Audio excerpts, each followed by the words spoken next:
মুর্শিদাবাদ জেলায় বেকার সমস্যা দূরীকরণে পর্যটন শিল্পের ক্ষেত্রে এক উন্নত মাত্রা যোগ করতে জেলায় হতে চলেছে রাম মন্দির প্রতিষ্ঠা। আগামী বছরেই হবে রাম মন্দিরের ভিত্তি স্থাপন।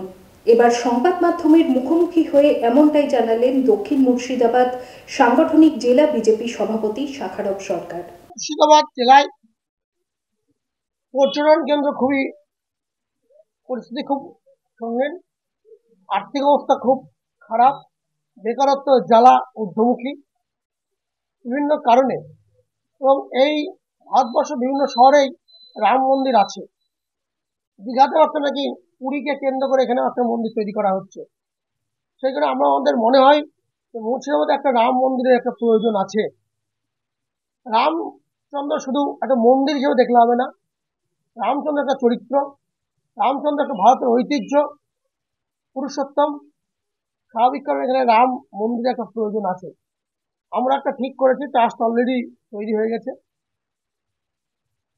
আমরা এখানে একটা রাম মন্দির তৈরি করব, সেটা 2025-এর 6ই ডিসেম্বর বা 2026-এর 22শে জানুয়ারি তার ভিত্তি স্থাপন হবে। আমাদের কেন্দ্রীয় মন্ত্রী সুকান্ত মজুমদার এবং রাজ্যের বিরোধী দলনেতা শুভেন্দু অধিকারী মহাশয়দের উপস্থিতিতে, এবং তাদের হাত দিয়েই হবে।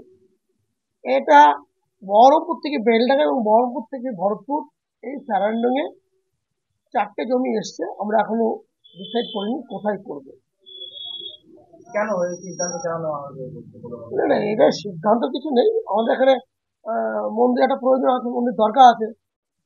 বাবরি মসজিদ হবে বলেই না, বাবরি মসজিদ কেউ করতে পারবে না, কারণ ওটা হুমায়ুন মসজিদ হতে পারে, বাবরি মসজিদ নয়।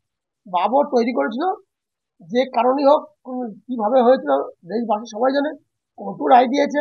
আমি ওই বিষয়ে যেতে চাই না, সেই কারণে বাবরি মসজিদ বলেছিল।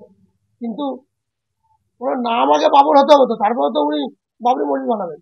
উনি হুমায়ুন মসজিদ বানাতে পারেন, এই বিষয়ে আমার কিছু বলার নেই। JD Hospital and Diabetes Institute, a multi-specialty hospital with care for life.